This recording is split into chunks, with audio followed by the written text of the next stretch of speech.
Méditation du 17 août.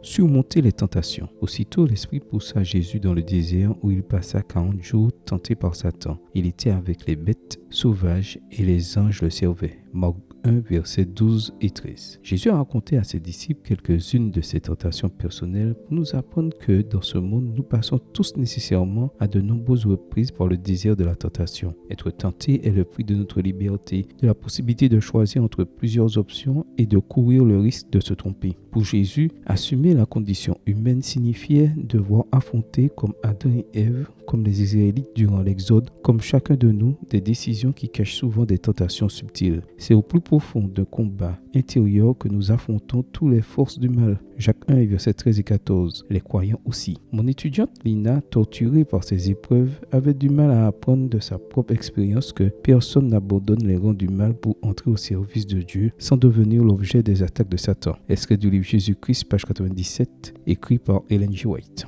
Elle croyait que sa décision admirable de se préparer à partager l'évangile avec les personnes partageant son origine ethnique, compliquée par le fait qu'elle était une femme, serait accompagnée d'une série infinie de bénédictions comme ce fut indubitablement le cas. Mais elle ne s'attendait pas à ce que ses tentations les plus subtiles soient déguisées en bonnes excuses, déguisées en raisons louables et tempérées par toutes les excuses et justifications possibles. Il en a été ainsi pour Jésus et il en est ainsi pour nous tous, y compris pour Lina. Pour payer ses études, Lina aidait plusieurs familles dans leurs tâches ménagères. Un jour, elle avait particulièrement besoin d'argent. Alors qu'elle nettoyait le canapé d'une maison riche, elle a trouvé un billet de 50 €, juste ce qu'il lui fallait pour finir la semaine. Elle m'a dit qu'elle était sur le point de le prendre avec ses arguments. Ces riches ont de l'argent à revendre et moi, pauvre malheureuse, je me tue à la tâche pour un salaire de misère. Personne ne me voit. Pour les propriétaires, ce n'est rien. D'ailleurs, c'est bien fait pour eux d'avoir été négligents. Qui sait si ce n'est pas Dieu lui-même qui me l'a fait découvrir là, tout près en réponse à mes prières. Toute tentation grave ou insignifiante nous pousse à succomber au désir de faire du mal, d'agir en faisant passer notre volonté avant notre conscience. Pour cela, nous n'avons pas besoin de chercher des occasions. Elles se présentent d'elles-mêmes. Jésus, tenté comme